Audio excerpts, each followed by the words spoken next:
साल 1919, eastern Europe. हाँ, हमें हर्सल और उसकी वाइफ को दिखाया जाता है।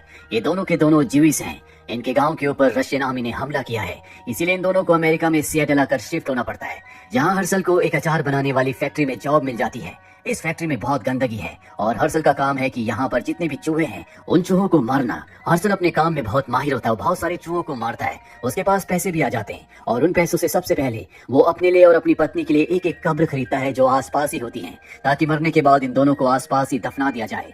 अमेरिका आने के बाद हर्सल की जिंदगी में सब कुछ अच्छा चल रहा होता है। जल्दी उसकी पत्नी प्रेग्नेंट हो जाती है, जिससे हर्सल बहुत खुश होता है। और एक दिन जब वो फैक्ट्री में चूहा मार रहा होता है, तभी उसका पैर स्लिप हो जाता है, जिससे वो अचार के एक बहुत बड़े कंटेनर के अंदर गिर जाता है।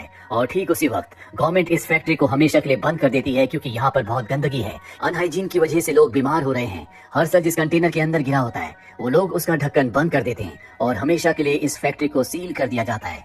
100 साल बीत जाते हैं, आज तक किसी को कुछ पता नहीं चला कि हर्सल कहाँ गया। 100 सालों के बाद हमें उसी अचार वाली फैक्ट्री के बाहर 2 लड़कों को दिखाया जाता है जो ड्रोन उड़ा रहे होते हैं, और अब वो अपने ड्रोन को फैक्ट्री के अंदर भेजते हैं। और तभी उनका ड्रोन उसी कंटेनर से टकराता है जिसके अंदर 100 साल पहले हर्सल गिरा था। और जैसे ही ड्रोन ढक्कन से टकराता है, ड्रोन वहीं पर गिर जाता है, थोड़ा सा ढक्कन भी खुल जाता है। अब वो दोनों लड़के ऊपर आते हैं, वो देखते हैं कि उनका ड्रोन वहीं पर गिरा हुआ है, और ड्रोन के लगने से जो ढक्कन खुला होता है वो उस ढक्कन को पूरा खोल देते हैं। और तभी अंदर से हर्सल निकलता है, जो 100 सालों के बाद भी जिंदा है। उसे देखकर वो दोनों के दोनों लड़के डर जाते हैं। और हैरानी की बात ये होती है कि 100 साल बीत जाने के बाद भी उसकी उम्र नहीं बढ़ी। वो उतना ही जवान होता है जितना जवान उस वक्त था जब वो कंटेनर के अंदर गिरा था। और अब वैज्ञानिक उसके ऊपर शोध करते हैं। वो पूरी तरह से ठीक होता है। वैज्ञानिकों को पता चलता है कि उसके परिवार में उसके ग्रेट ग्रैंडसन के अलावा कोई नहीं बचा। जल्दी उसके ग्रेट ग्रैंडसन को बुलाया जाता है, जिसका नाम बेन है। अब हर्सल जब बेन को देखता है तो पहचान जाता है कि ये मेरा परपोता है, क्योंकि उसकी शक्ल उससे हूबहू मिलती है। हर्सल जब बाहर जाता है तो बाहर की दुनिया को देखकर दंग रह जाता है, क्योंकि पिछले 100 सालों में दुनिया पूरी तरह से बदल चुकी है। इसके बाद बेन उसे अपने घर ब्रुकलिन ले आता है। हर्सल जब अपने परपोते का घर देखता है तो वो हैरान हो जाता है, क्योंकि यहाँ पर हर एक फैसिलिटी होती है। जबकि खुद रशियन सोल्जर्स की वजह से ईस्टर्न यूरोप से अमेरिका आने के बाद उसने अपनी जिंदगी गरीबी में बिताई थी। वो पैसे कमाने के लिए अचार की फैक्ट्री में चूहों को मारा करता था। और उसका परपोता बेन एक प्रेस्टिजियस काम करता है, वो एप्लीकेशंस बनाता है जो आज की दुनिया का काम है। हालांकि हर्सल को ये काम समझ में नहीं आता, क्योंकि 100 साल पहले किसी भी तरह की कोई भी टेक्नोलॉजी नहीं थी। बेन बताता है कि मैं 5 सालों से एक ऐप पर काम कर रहा हूँ जिसका नाम बू बॉब है। ये एक ऐसी एप्लीकेशन है जिससे किसी भी कस्टमर को ये पता लग सकता है कि जो भी सामान वो दूसरी एप्लीकेशंस में खरीद रहे हैं वो जेन्युइन है या नहीं। अब क्योंकि हर्सल ने अपने बेटे को कभी नहीं देखा था, क्योंकि उसके पैदा होने से पहले वो अचार के कंटेनर में गिर गया था, इसीलिए एल्बम में उसकी फोटोज देखता है। बेन बताता है कि मेरे माता पिता की मृत्यु एक कार एक्सीडेंट में हो गई। जिसके बाद हर्सल बेन के साथ उस जगह जाता है जहाँ पर उसने 100 साल पहले अपने और अपनी पत्नी के लिए 2 कब्र खरीदी थी। वो देखता है कि उसकी पत्नी की कब्र की हालत बहुत ज्यादा खराब है, जो देखकर उसे बिल्कुल अच्छा नहीं लगता। साथ ही ऊपर एक बिलबोर्ड लगाया जा रहा होता है जो कि रशियन कंपनी का है। ये शराब की एडवर्टीजमेंट होती है। ये देखकर उसे 100 साल पहले का वो वक्त याद आ जाता है जब रशियन सोल्जर्स की वजह से उसे और उसकी पत्नी को ईस्टर्न यूरोप छोड़कर अमेरिका आना पड़ा था। इसीलिए वर्कर से कहता है कि तुम इस ऐड को यहाँ से हटा दो, पर जब वो उसकी बात नहीं मानते तो हर्सल उनसे हाथापाई करता है, जिस वजह से पुलिस उसे और बेन को अरेस्ट कर लेती है। बेन को अपनी और अपने ग्रैंडफादर की बेल के लिए अच्छे खासे पैसे देने पड़ते हैं। दरअसल बेन के पास पहले फंड्स की कमी होती है। वो अपनी ऐप को एक बहुत ही बड़ी ऐप बनाना चाहता है, जिसके लिए उसे पैसों की जरूरत है। और अब अरेस्ट होने के बाद इन्वेस्टर्स उसके इस प्रोजेक्ट में बिल्कुल भी उसका साथ नहीं देना चाहते, कोई उसे फंडिंग नहीं करना चाहता। हर्सल कहता है कि तुम्हें मेरे साथ मिलकर अचार का बिजनेस करना चाहिए, इससे हम बहुत पैसे कमा सकते हैं। लेकिन बेन उसकी इस बात से सहमत नहीं होता। वो कहता है कि दुनिया 100 साल आगे निकल चुकी है, तुम अभी 100 साल पीछे हो। इस बात से हर्सल को बहुत बुरा लगता है। वो कहता है कि मैं बहुत पैसे कमाऊंगा और उन पैसों से अपनी पत्नी की कब्र के ऊपर जो रशियन एडवर्टीजमेंट की शराब का ऐड है उसे मैं हमेशा के लिए हटवा दूंगा। और ये कहकर वो वहां से चला जाता है। वो एक सुपरमार्केट में जाता है जहां पर वो कुछ क्यूकम्बर्स खरीदता है ताकि उनका अचार बना सके, लेकिन ये बहुत महंगे होते हैं, उसके पास इतने पैसे नहीं है, इसीलिए उसे क्यूकम्बर वहीं पर छोड़ने पड़ते हैं। हर्सल को कुछ समझ नहीं आता कि वो क्या करे।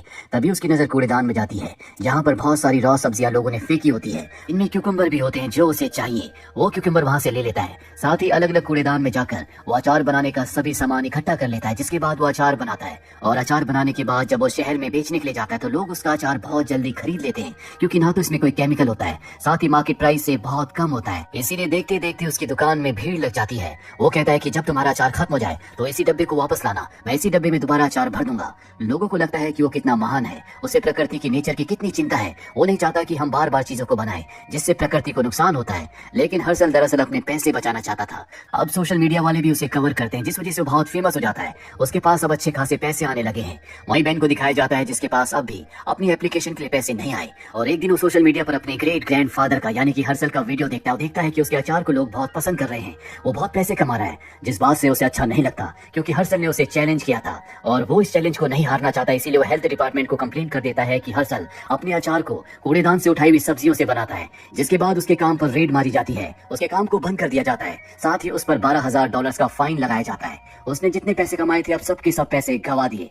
उसके 2 कस्टमर्स होते हैं जो उसे सलाह देते हैं कि तुम्हें हेल्थ डिपार्टमेंट के अकॉर्डिंग अपने अचार को बनाना होगा, जिसके लिए तुम्हें लोगों की यानी कि मैन पावर की जरूरत है। तुम्हें इंटर्न रखनी चाहिए, ऐसे में ना तुम्हें उन्हें सैलरी देनी होगी, तुम उन्हें काम सिखाओगे और तुम्हारा काम भी हो जाएगा। हर्षल को लगता है कि बिना पैसों के कौन काम करेगा, ये तो एक तरह की बदवा मजदूरी हुई, लेकिन उसे ये आइडिया अच्छा लगता है। जिसके बाद वो इंटर्न के लिए एक इंटरव्यू रखता है। बहुत सारे लोग उसके पास काम करने के लिए आते हैं और अब उनकी मदद से वो हेल्थ डिपार्टमेंट की गाइडलाइंस के हिसाब से अचार बनाता है, जिसके बाद उसके अचार को चेक किया जाता है और उसके सभी सैंपल्स पास हो जाते हैं। अब क्योंकि उसके पास मैन पावर है, उसके पास काम करने वाले बहुत सारे लोग हैं, इसीलिए उसका बिजनेस बढ़ जाता है, बहुत सारे पैसे कमा लेता है। और उन पैसों से सबसे पहले वो उस बिलबोर्ड को खरीद लेता है जो उसकी पत्नी की कब्र के ऊपर है।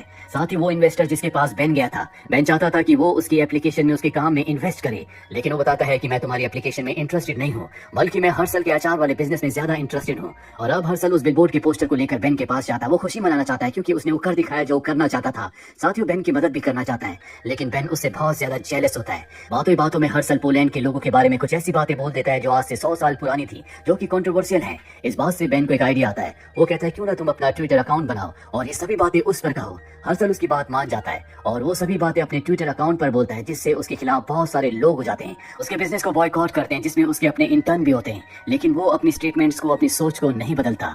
धीरे धीरे कुछ ऐसे लोग भी होते हैं जो पुराने रीति रिवाजों से बहुत ज्यादा कनेक्टेड हैं, वो हर्षल को सपोर्ट करते हैं। और अब हर्षल को एक प्लेटफॉर्म पर बुलाया जाता है जहां पर उसे कॉलेज के एक प्रोफेसर के साथ डिबेट करनी होगी। साथ ही ऑडियंस में जितने भी लोग हैं वो भी उससे सवाल पूछ सकते हैं।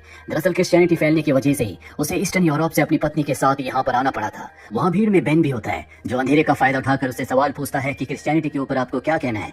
वो कहता है कि क्रिश्चियनिटी को फॉलो करने वाले पागल हैं। साथ ही वो जीसस के बारे में भी उल्टा सीधा कहता है, जिस वजह से वो लोग जो अब तक उसके साथ थे वो भी उसके खिलाफ हो जाते हैं। वो उसे मारने के लिए उसका पीछा करते हैं। हर्षल किसी तरह से अपनी जान बचाकर वहां से भागता है और एक गली में छुप जाता है। रात को टीवी पर न्यूज देखता है जहां पर बताया जा रहा होता है कि हर्षल को अब यूरोप वापस भेज दिया जाएगा क्योंकि वो गैर कानूनी तरीके से हमारे देश अमेरिका आया था, लेकिन वो अमेरिका से नहीं जाना चाहता। इसीलिए वो अपने ग्रेट ग्रैंडसन से यानी कि बेन से मदद मांगने के लिए जाता है।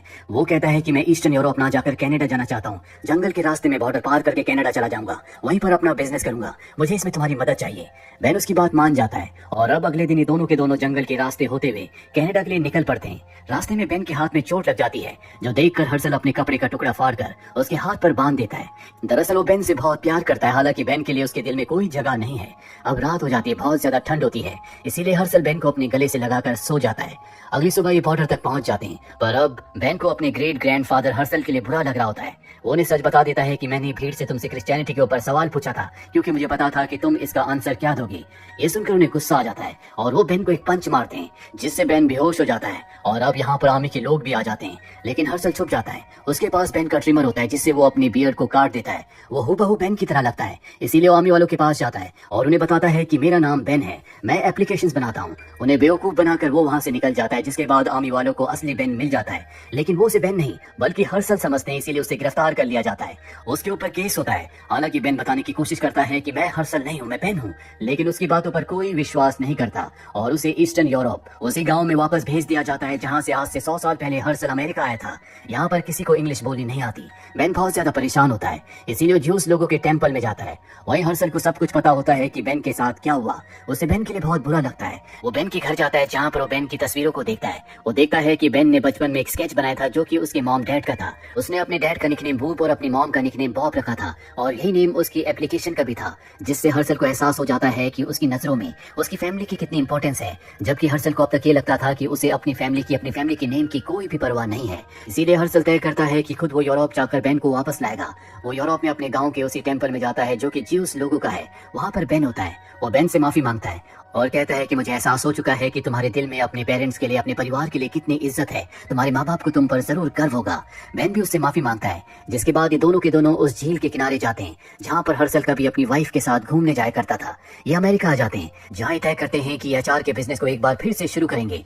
बेन कहता है कि मैं इस बिजनेस के लिए एक वेबसाइट बनाऊंगा, और यहीं पर ये फिल्म, ये कहानी खत्म हो जाती है। उम्मीद करते हैं कि ये कहानी आपको पसंद आई होगी।